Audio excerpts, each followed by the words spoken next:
呢個成語叫做不明一錢啊，出自《史記》啊。《史記》我哋知道就好多成語啊。咁啊，出自《佞幸列傳》。佞嘅意思就係即奸臣啊。咁啊，講一個叫鄧通嘅人啊，係竟不得明一錢啊，既死人家。咁咧就以後咧就解釋意思咧，就即係話咧就係不明一錢咧，就係窮到咧極點啦，連一文錢都冇。咁啊，故事咧就講漢文帝劉恒啦。漢文帝我哋知道係一個嗰個英主啊，一個好有名嘅賢君嚟嘅。咁喺佢治下咧就有文景之治啦。咁漢文帝劉恒咧就有一日咧就發夢自己見到自己騰空而起，就快入到九霄嗰度。點知咧就力氣唔夠，仲爭啲啲啊，仍有咫尺，仲未上到嘅時候，好彩有一個黃頭狼喺佢腳下度用力一推，闊一下，咁咧就令到佢咧就上咗天界。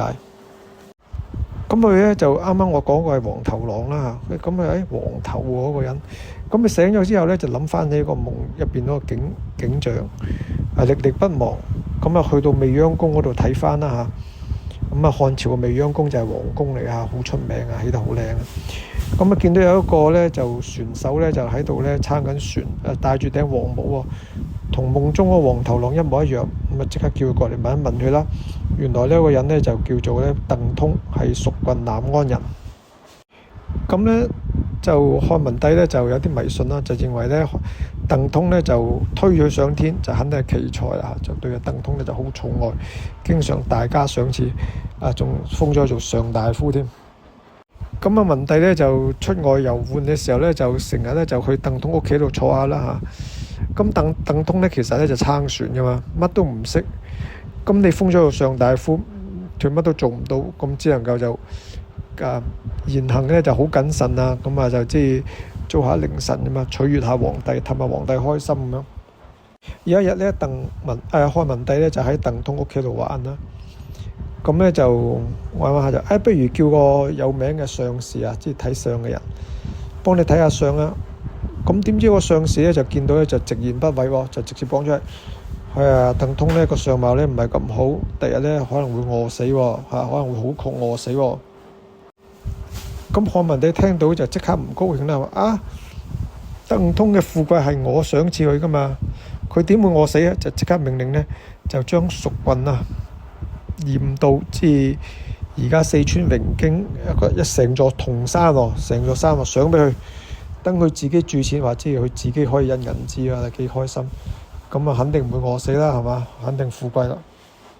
咁冇過幾年，鄧氏錢啊嚇，鄧通印嘅錢唔係印嘅，應該鑄造嘅錢，遍佈天下。鄧家自然咧就金山銀海啊，富如皇后。鄧通受咗咁嘅賞賜梗係感激不盡。咁有一次咧，就漢文帝個背嗰度咧生咗個癰啊，即係好似瘡咁樣啊，經常化膿，好痛。鄧通為咗報答皇帝對佢嘅寵愛，居然咧就攞個口嚟幫佢啜啲血啊！呢啲咁嘅真係好難得啊！鄧通咁樣就真係令到文帝又好感動啦捉起佢嘅仇場。不過咧就問佢一樣嘅，你睇天下人邊個最愛我啊？咁鄧通就唔知文帝想講乜嘢啊？唔知係咪天下人最愛我，係咪指鄧通啊？指邊個？咁唔敢亂咁答啦，就隨口講：至愛若父子啦，以情理講，肯定係太子最愛你啦。咁文帝就唔講嘢啦。咁有一日，太子劉啟咧就入宮問下佢身體點啦。啱啱文帝咧就個癰咧又脹又痛，就叫太子幫佢吸啦。太子一聽到，即刻皺起眉頭。咁梗係啦，佢太子身嬌肉貴，日日食山珍海味，點頂得住呢啲啊？哇，咁臭嗱，就即刻輕一啖就即刻想去掠啦，差唔多暈低咁滯。文帝見到太子嘅面色，長嘆一聲，就叫佢走咗。然之後咧，仍然咧就召鄧通入嚟幫佢吸呢個膿啊。太子翻宮中之後咧，又愧又恨。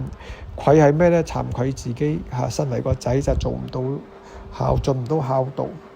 恨係恨咩咧？恨就恨鄧通。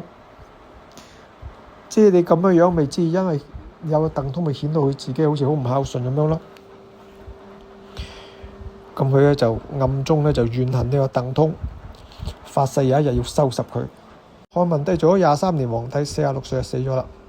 咁啊，太子咧劉啟就即位下呢個景帝，佢諗起舊恨，即刻就撤咗呢個鄧通嘅官職。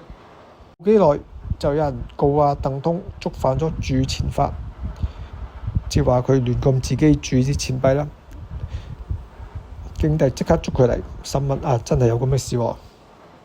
咁然之後景帝咧就落咗道嚴詔，好嚴嘅詔書，收翻呢個嚴道嘅銅衫，將鄧通全家產咧就沒收。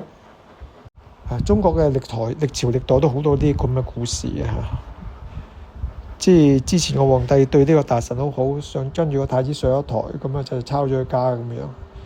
鄧通都唔例外。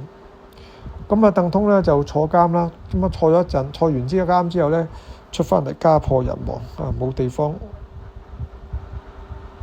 去。咁都係景帝個姐姐長公主就記住文帝嘅遺言，話可能佢會餓死喎，所以咧就俾啲錢物佢都好。咁都係幾有長情嘅。但係咧，點知一班嗰啲嗰啲苦吏即係好惡嗰啲差人咧，為咗討好天子，就將嗰啲錢都搶埋，死啦！以前啲人咧頭髮咧係要攞個簪起佢噶嘛，佢連佢個簪都搶埋。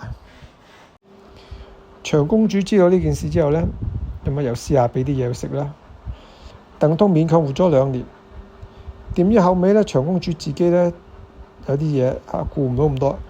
鄧通最後兩手空空，不明一錢，向人乞食，有早餐冇晚餐，最後咧就餓死咗。咁咧就啲應咗之前上士嗰個人講啦，話佢咧終有一日餓死啊。咁呢個咧就係不明一錢嘅成語嘅來源啦。